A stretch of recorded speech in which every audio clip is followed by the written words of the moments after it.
Hello there, guys. Welcome back to Younes Talks Football. I hope all of you are doing well. So, are set pieces destroying the game?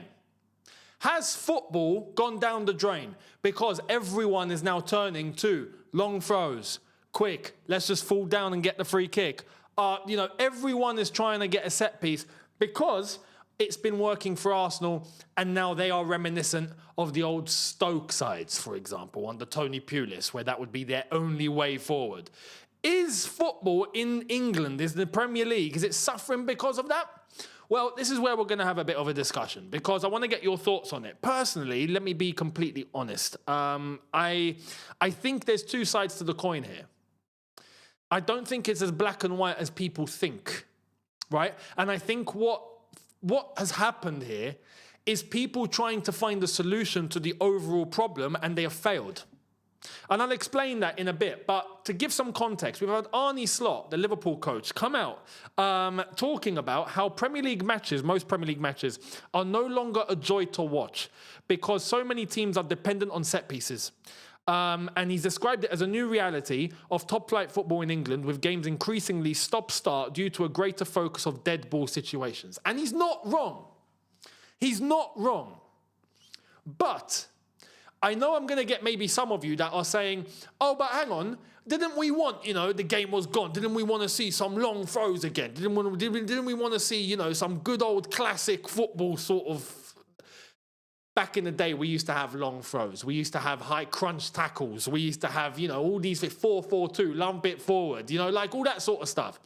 And that was operating in a time when people were talking about how much buzz there was in the game. I mean, people were reminiscent and nostalgic of the game maybe from 20 years ago. And, we've all got great things to say about what the Prem used to look like. And that was a time when we used to have Tony Pulis' Stoke. And people were fascinated with it. What's happened now is the antithesis, right? It's the antidote.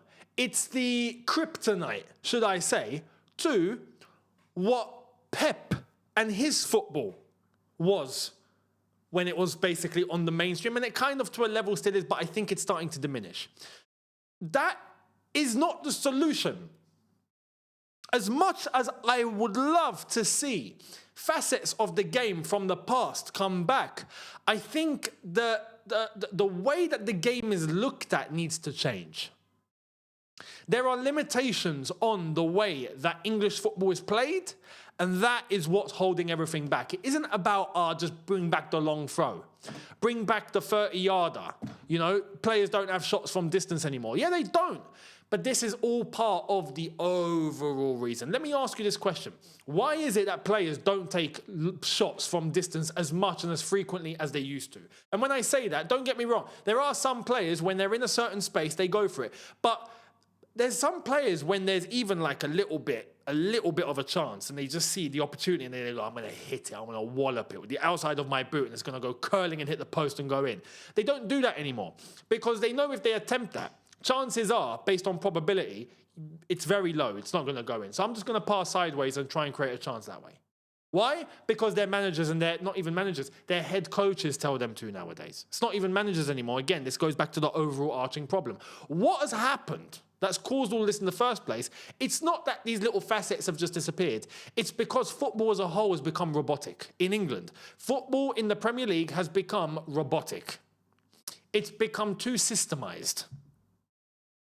Everyone is so hell-bent on risk assessment and probabilities. Football in the Premier League has become corporate. That's the problem. We've got head coaches now setting up systems and tactics based on what is the highest probability to move forward, rather than actually allowing the creativity of the players that he has at his disposal to do the talking. And this goes all the way up to the top teams. The only teams that I would say still have a level of identity, right? Man City. And some people are going to say you're mad because it's Pep and Pep caused this. No, Pep didn't cause this. Pep is an influence for sure. But Pep found a way to win in a way where when he came about, don't you remember the way that it was, especially when we're talking about Mourinho, before him as well, Arsene Wenger, not Arsene Wenger as much, but I'm going to make my point. Alex Ferguson, what is it these guys were doing? They were pragmatic. Arsene Wenger, not as much. Arsene Wenger actually died on his sword. And what did it cost? Well, it cost Arsenal actually competing for titles. They were fighting for top 4 for so many years. We remember that. They limited it because he was so hell-bent. And don't get me wrong, at his time, at the beginning, when he had the players, he did allow his players to go and execute. Thierry Henry, Robert Pires, Dennis Bergkamp, Patrick Vieira, the defence of Tony Adams, Martin Keown. And the speed of the game has gone down. Don't get me wrong.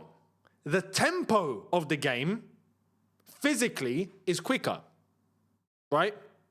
When you're looking in terms of how fast the ball can move at moments, it's quicker than it used to, for sure. But when you're looking at the overall speed of the game, end to end, flipping out. Back in the day, it was non-stop. It was like watching a tennis match on steroids. Just, I saw a highlight reel, 20-minute highlight reel of Arsenal Man United, 2005 at Highbury, 4-2 to Man United. Go and look at that game. I mean, it had everything. It had everything. There wasn't a hesitancy, because we're 1-0 down. There wasn't a thing of, we're 1-0 up now, let's try and retreat or anything. It was just, look, these are the players that we have. We're going to just use the players that we have and the advantages that we have and go all in.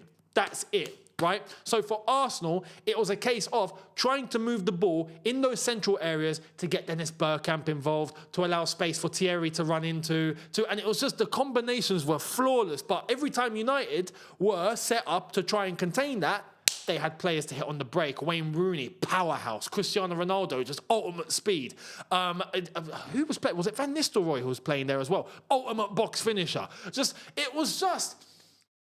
Every team just tried to use their advantages. That's not the case anymore. Everyone is obsessed with the same blueprint. And you could say, yes, that happened because of Pep's answer. Pep found an answer. Pep found his own blueprint. He never copied anyone. This is why I don't blame anyone. I don't blame him, sorry. I blame everyone after him. Because everyone saw that and go, we got to do the same thing. And then everyone wanted to become a Pep regen. That's the problem. Now, everyone's trying to do the same thing. Of course it's going to look robotic. But back in the day, what did Pep counter Jose with? Tiki-taka. And then evolved it with time. And look at the stability that he brought to Manchester City. Prior to that, obviously, with Barcelona, and yes, he had Xavi, Iniesta, Lionel Messi and all of that. But flipping out, we saw one of the best Barca teams of all time. That's not Pep limiting football. That's just him using his resources. At City, he had a hell of a stability, a great paycheck for him to go and get the players that he wanted, and he got an outstanding team. Now, instead of other teams trying to find their own way to counter that, no. Now, everyone is obsessed with playing out the back. Everyone is obsessed with inverting a fullback. Everyone is obsessed with passing sideways and backwards. Everyone is obsessed of probabilities instead of actually taking the risk to try and get players into certain spaces to allow them to use creativity. No, we don't want to lose the ball, so we're not going to do that. Everything has become a risk assessment. That is what's holding everything back. Now, when you have that, you can do whatever you want. You can tell one player to try and hit it from 30 yards. You can try your team to be good at long throws. You can try... The fundamentals are the same, and that is why everything looks ugly. It's not because, look, Arsenal, for example. Arsenal, to an extent, I'll give credit. Arsenal found something that they're good at. We're good physically. We're good in the air. Okay, cool. We're going to focus on set pieces. We're going to focus on balls into the box. We're going to focus on long throws because we've got someone that can throw the ball long. That is an advantage that we know we have over the other 19 teams in the Premier League. To most, we're going to use it. But again, even the fundamental of that is based on probability because they're using one facet of the game, not the whole game, to their advantage based on a stat. We're stronger than most teams. We can get the ball into the box better than most. We can attack the ball in the box better than most, and we can defend it better than most. It's all probabilities. That's the problem here. Before, teams weren't operating on probabilities. Teams were operating on what players have we got, what players do we need, the managers were in control, I've got a blueprint on how I want to play, I need this player, this player, this player to make this system for me and my team to combat everyone else. Done. Now, it's a case of, okay, look, we need the system. And I need all these players to cater to the way that I want to play, even if they're not suited. But I've got a way, and I'm obsessed with it, and everyone's got to fall in line, and everyone's got to do it, because that's sustainable, and that's what the clubs want, because in the event of a change of manager, because it's based on risk assessment, again, then the system doesn't need to be interrupted. That's not how football functions, but unfortunately, everyone thinks the way to beat Pep's way, because he was so dominant, is to try and copy him, and to try and do that on steroids. This is why everything looks robotic now. And everything has become, don't take risk. So what happens when a team is not using maybe what they do have, or maybe they don't even have what is needed to actually play in the explosive way that we're all dying and crying out to see teams play in? So again, they fall back on what? Risk assessment. Don't take the risk. Yeah, we got this system, don't take the risk. We're going to base it all on probability. We're gonna literally pass sideways and backwards until we see one pocket of space pop up, and then from there we're going to go into the next phase, and then we're going to flipping now. Like I said, that highlight reel I saw of the 4-2 game in 2005, and I remember watching that game live, and I remember other games from back then. It was just a case of, look, go in, flipping, win the ball, take it, and just dart forward. We've got a system. Follow the way that we're playing. You know where your teammates are. Use your brain, use your loaf, use your skill, and score, please. You know, and the defense, literally, use your loaf, use your skill. You have a setup, a formation, cool. Now, please, just don't let anything through. It's as simple as that. But the players had freedom. The players do not have freedom anymore. The players do not have any freedom. They are dictated by their head coaches and their clubs now. Their directors and their clubs. There's a way that they have to follow. Everyone fall in line. Yeah, that's what's taken the spark out of the Premier League. And why? Let's take it one step further. Why is that the case? Money. Money. Because if you take too much risk and you drop too much points because of it, that's the way they see it, by the way. We have a system. You got to follow it based on risk, based on probability. If we don't do that, we're more inclined based on risk that we're going to fail, we're going to drop points, and if we drop points, we go down the table even more, and if we do that, we lose money. So we're not going to do that, we're going to base everything on risk. And then what happens to the freedom of the player? It gets diminished. And then people say, oh, but the game's boring. Well, of course, because the players are literally playing handcuffed. And there's another thing, systematically in England now, in terms of grassroots all the way up, I'll give you an example. Academy football. We've got players being picked up at 7, 8 years old just on how physical they are. That's just, it's nuts. It's nuts. And they say in their heads, don't worry, all the technical stuff we can put into him. But he's quick. He's got good fundamental in terms of strength. Cool, that's what we need. We can work on that. We can use that. We can leverage that. When you go to Spain or you go to Italy, you go to all these other places, you go to their academies, but it's just, listen, just throw the ball at him. How good are you? You know what I mean? Now, again, it's risk assessment. What has that done for the English game overall? Well, we do have the best league in the world in terms of competitiveness, you could say, in terms of, again, talking about stats.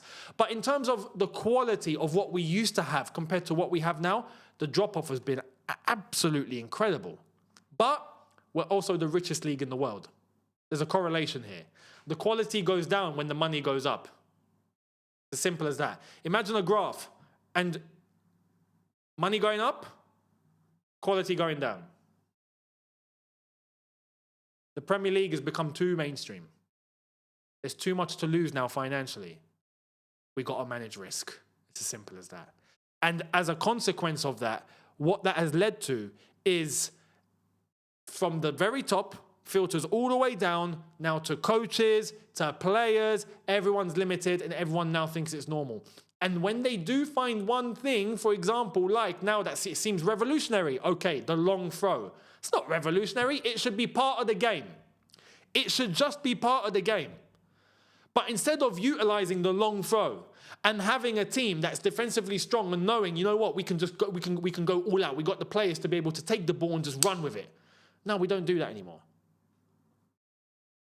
pass it to a certain player, wait for another player to get into a certain space. Okay, from there, make sure that there's a space available for another player that's inverted perhaps, and then distribute the ball in a certain way that gives us a higher chance in order for it to go down a certain route on the pitch. We've got to make sure it's going at a 35-degree angle to that player that's running to that space, and then make sure that there's another player. It's just flipping. Everything's become a math equation.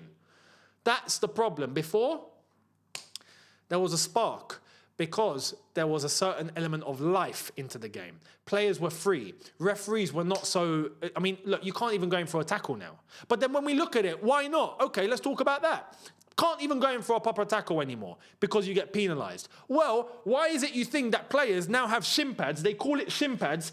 This little LED remote that I got for the lights, yeah? This gives you more protection than the shin pads that players now have in the Premier League. It's a disgrace. They're wearing Oyster cards.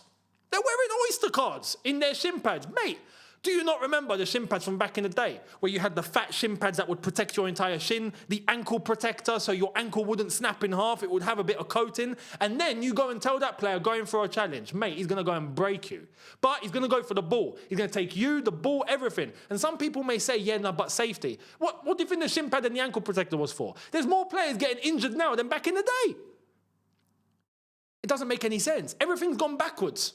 That's the problem. Everything's gone backwards. But the fundamental reason overall is, unfortunately, in the Premier League, it's all become one big risk assessment. And it all starts at the top with the money. Follow the money, you'll see the way.